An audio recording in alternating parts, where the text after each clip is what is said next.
If the rear wheel of a motorcycle is divided into two, can it still drive normally? In fact, this question has already been answered in other models. Not only can the bicycle be perfectly rideable after the modification, even if it is designed as a 3-stage model, it is also extremely smooth and flawless. But what is more convincing is the design of the rear wheel dual separation. You just step on the gas pedal and you can drive on the snow as usual.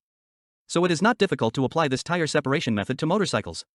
First of all, the first step is to add a complete tire directly on the rear wheel. The two wheels are fixed by two metal bars and then installed on a conveyor belt.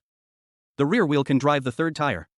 The road test determines that the structure is stable enough, then use a cutting machine to separate the two rear wheels. However, there is a potential problem here.